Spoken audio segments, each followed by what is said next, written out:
Sir, ಈಗ ಕುಮಾರಸ್ವಾಮಿ ನಾನು tweet ಮಾಡಿದ್ರು ಸರ್, ಸಾಧನಾ ಸಮಾವೇಶದ ನಾಟಕ ಆಡಿಗೆ ಸಾಕು, ಫಸ್ಟ್ ಇನ್ ಬೆಂಗಳೂರಿಗೆ ಹೋಗಿ ಸರಿಪಡಿಸಿ.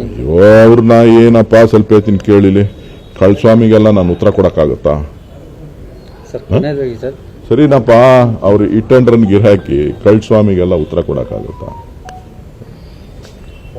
ಸರ್, ಈಗ KMF ಅಧ್ಯಕ್ಷ ಆಗಬೇಕು ಅನ್ನೋ ತಮ್ಮ ಪ್ರಯತ್ನಕ್ಕೆ ಮೊದಲ ಯಶಸ್ಸು ಸಿಕ್ಕಿದೆ, ಅವಿರೋಧವಾಗಿ ಆಯ್ಕೆಯಾಗಿದ್ದೀರಾ ಅಂತ. ನಾನು ಯಾವುದೇ ಅಧ್ಯಕ್ಷ ಸ್ಥಾನದ ಆಕಾಂಕ್ಷಿ ಅಲ್ಲ. ನಾನು ಒಬ್ಬ ಪಕ್ಷದ ಕಾರ್ಯಕರ್ತ. ಸೊ ಇವತ್ತು ನಮ್ಮ 3 ಜಿಲ್ಲೆಯ ನಾಯಕರು ಮತ್ತು ಮುಖಂಡರು ಕಾರ್ಯಕರ್ತರ ಒತ್ತಾಯಕ್ಕೆ ಮೆಣೆದು ನಾನು ಕನಕಪುರ ಹಾಲು ಉತ್ಪಾದಕರ ನಿರ್ದೇಶಕರ ಸ್ಥಾನಕ್ಕೆ ಸ್ಪರ್ಧೆ ಮಾಡಿದ್ದೆ. ಜನ ಎಲ್ಲರೂ ಸೇರಿ ಅಲ್ಲಿ ಅವಿರೋಧವಾಗಿ ಆಯ್ಕೆ ಮಾಡಿದ್ದಾರೆ.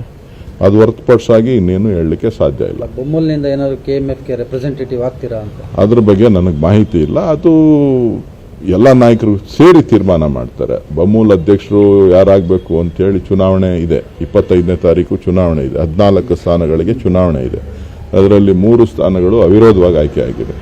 ಇನ್ನು 11 ಸ್ಥಾನಗಳಿಗೆ ಚುನಾವಣೆ ಇದೆ. ಆ ಚುನಾವಣೆಯಲ್ಲಿ ಎಲ್ಲ ಗೆದ್ದಂಥ ಸದಸ್ಯರುಗಳು, ನಿರ್ದೇಶಕರುಗಳು ಮತ್ತು ಪಕ್ಷದ ಹಿರಿಯರೆಲ್ಲರೂ ಕೂಡ ಸೇರಿ ಯಾವ ಕಡೆ ಹೆಚ್ಚಿನ ಬೆಂಬಲ ಸಿಗ್ತದೆ ಅನ್ನೋದನ್ನು ಗಮನಿಸಿ ಆಮೇಲೆ ತೀರ್ಮಾನ ಆಗುತ್ತೆ ಹೊರತು ಈಗಲೇ ಏನೂ ತೀರ್ಮಾನ ಆಗೋದಿಲ್ಲ. ನೀವು ಹೇಳ್ದಂಗೆ ನಾಳೆ ಬೆಳಗ್ಗೆನೇ ಏನೂ ಆಗೋಗೋದಿಲ್ಲ.